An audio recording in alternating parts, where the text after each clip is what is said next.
So how do we address things when someone appears to have done something wrong and you need to offer some leadership counsel, or in other words, you need to hold that conversation, especially if there's a possibility of the other person becoming defensive and there's a lot riding on the situation. Maybe it's an employee who's cheating the time in and time out clock system, or maybe it's a teenager who's not telling the truth, or maybe it's a spouse who appears to be cheating. So how do you do this? How do you approach them? How do you have this conversation? I would suggest first, start with stating facts and avoiding opinions or mere feelings. Why? Because our facts are facts. You can't argue against facts. Just like saying the sky is blue or the grass is green, those are facts. There's no rebuttal against those facts because they're true. That's why lawyers present facts in a court of law, because they know the jury will believe facts and not emotional opinions. So, second, postpone final judgment. When emotions are running deep and relationships are at stake and tensions are high, it's real easy to rush to judgment and assume the worst in people. So how do we stop judging before we have all the facts? Well, simply pause, and we postpone that final judgment until we have all the facts. And third, we use a non-punishing tone that encourages them to speak to us. Again, if we make it safe, we can talk to anyone about anything, even the hard stuff, but we have to make it safe first. So we don't go into this situation accusing them or making them feel like they did something wrong. If they've done something wrong, that will come naturally later on. But if they haven't done anything wrong, we don't want to begin the conversation with, "Before we get started, I have a few concerns."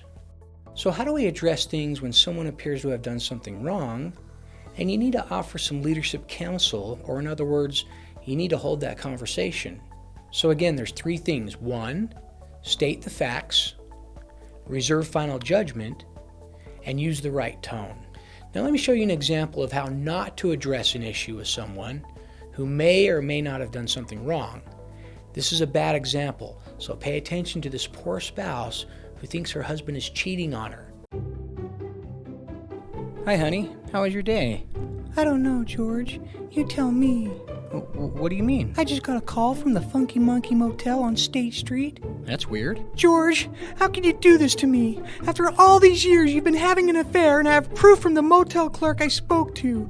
They called and said your credit card was declined, all while you were trying to check into the motel. Oh, there has to be some sort of mistake. I love you, sweetheart. I would never. Now you're going to lie about it too? Don't insult me. I know what you did. Well, just tell me what the motel said. What exactly happened?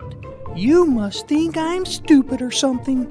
You tried to check into the Funky Monkey Motel, your credit card was declined, and now I've caught you red-handed. Well, wait a minute. There has to be... I have no idea about this. There has to be some sort of mistake. I've never tried to stay there. How could you have done this to me? How could have this happened? So what did she do wrong? Well, everything. She didn't use a lot of facts. Instead, she used a lot of accusations. She had a very punishing or violent tone that would make anyone defensive, and she let her own opinions and her own emotions get the better of her. She didn't reserve final judgment, and she didn't focus on the facts. As a result, she left the room crying, and who knows what would happen in that relationship. Again, pause, reserve final judgment, state the facts, and use a non-punishing tone. Now, if we did those three things, things would be much more different, so let's take a look. Hi, honey. How was your day? Well, I don't know. I'm kind of worried about something. Really? What happened? Well, did you ever try to stay at the Funky Monkey Motel on State Street? No. Why would I stay at the motel a few blocks away? Well, that's what I was wondering. But I got a call today saying that you tried to check in, but your credit card was declined. That's why they called me. Oh, really? It's got to be some sort of mistake. Well, could we give them a call? I don't want to accuse you of anything, but my best friend found out her husband was cheating from a motel bill. I don't have anything to worry about, do I, George? No, of course not. I'll tell you what. Why don't we just give the credit card company a call and find out what's going on, okay? Okay. I understand. Oh, I feel better now. Thank you so much. All right, so what happened? What did they say? Well, apparently, someone has stolen our credit card number and tried to use it at the Funky Monkey Motel. The card had other attempts like cash advances, gas purchases, and they tried to buy a truckload of bananas. The credit card company was already aware of it and have issued us new cards. Oh, that is too funny. It sounds like someone is up to some real monkey business. But I bet we weren't the only ones to say, what the heck is going on? Oh, I'm sorry I was acting so curious, George. Will you forgive me? Of course I will, Coco. I love you.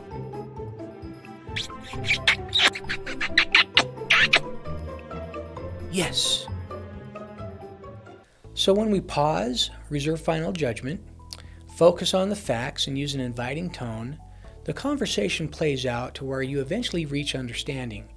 Now, I learned this principle many years ago when an employee of mine was accused of leaving work early and not clocking out to avoid anyone knowing that he left early.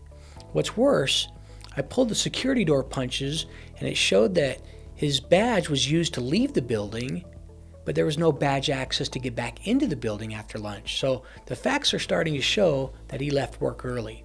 So when I approached this individual, I paused, I reserved final judgment, I presented the facts, and I gave him a chance to explain himself. I did so with a non-punishing tone that encouraged him to jump into this pool of understanding and tell his side of the story so we can figure things out. Again, it's about creating safety at the beginning of that conversation. It kind of went down like this. He said, "Hey, John, come on in. I wanted to talk to you about something that's been bothering me. I may be wrong on this situation, but there's a perception out there that you're leaving work early and getting paid for a full 8-hour shift. Can you please help me understand what's going on?" He'd say, "Really? Why do you think that?" Present the facts. "Well, someone reported you not returning to work after lunch. Fact number 1. I checked the security door punches and it shows you badging out to leave work, but then no badge to return to work. Fact number 2. Then I said, now I'm not here to give final judgment. I'd like to hear your side of the story if that's all right. And he says, yes, I know exactly what happened. My wife and son came to pick me up for lunch on Thursday. We went out, and when I returned to get back into the building, my badge was in my wife's car as she drove off. That's why there's no badge access returning to work. And he went on to say, and when I finally was let in by security, John in receiving needed my help to unload 3 trucks that just arrived. Had I not helped him to unload those trucks, our department wouldn't have been able to finish fulfilling those holiday orders. No one saw me after lunch because I was in receiving unloading the trucks. Now this is actually a true story. I thanked him for being honest and forthright. I confirmed he was in receiving, and it all ended up well because I paused, I didn't rush to judgment, I stated the facts, and I encouraged him to offer his side of the story. My tone was non-punishing and inviting, and he felt safe to share his thoughts and his facts. As a result, all ended up well, relationships were saved, and on top of that, trust between us grew. He knew I wouldn't jump to conclusions and judgment, and I knew that I can count on him for being honest. He's got a reputation of doing the right thing. Now, on a more personal note, I have to tell you about a time when my own father embarrassed me in front of the entire football team, even the head coach, Kalani Sitake, and all the football players, and all the big-time donors, and the entire athletic BYU staff. Now, you may have heard Stephen Covey talk about the paradigm shift, which essentially means an important change that happens when the usual way of thinking about or doing something is replaced by a new and different way. Or in other words, what you think to be real is replaced by a new reality. Your perception changes once you learn all the facts. So let me tell you about my own paradigm shift. I was at the annual donor party for BYU. So the story of my paradigm shift was when I went down to BYU to go to a donors dinner where we were able to see a lot of the football players and Kalani Sitake, the coach, speaking to a group of us. It was a big event.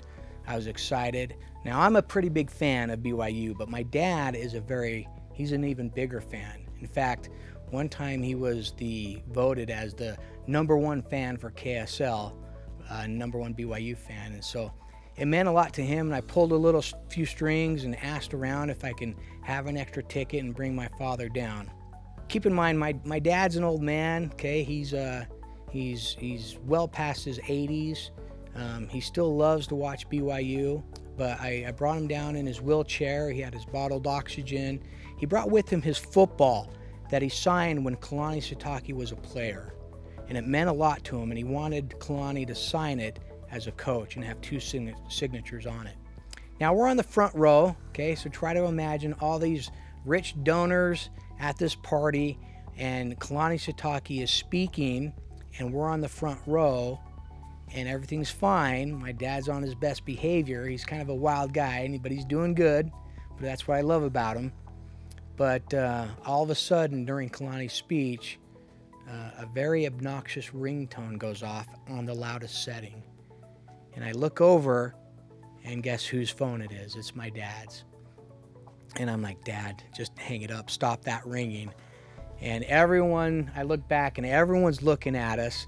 Kalani stops his speech, waits for my dad to kind of turn it off. But guess what my dad did? He picks it up, and he's like, hello, in front of everybody. And Kalani says, I can't believe he answered it. So meanwhile, everybody's waiting for my dad, and he's talking to somebody on the phone, and it's driving me crazy. I'm like, Dad, hang up the phone. Hang it up. Just don't even say goodbye. Just stop talking and shut it down. And I was trying to be discreet about it. I was trying to whisper to him. And I'm like, hang it up. So he hangs it up, and he's like, oh. And Kalani continues his talk. He finishes his talk. And to be honest with you, at that time, I was mortified. I was so embarrassed. I kept thinking about myself and how this affected me. And I was really upset. It was really embarrassing for me. But the paradigm shift came around. And I later learned, after talking with my dad, that the reason why he answered that call is because he was expecting a call from his doctor. I didn't know this at the time, but he had some blood clots in his lungs. He had some pneumonia that he was dealing with. He was not well. In fact, at the time, he was literally dying.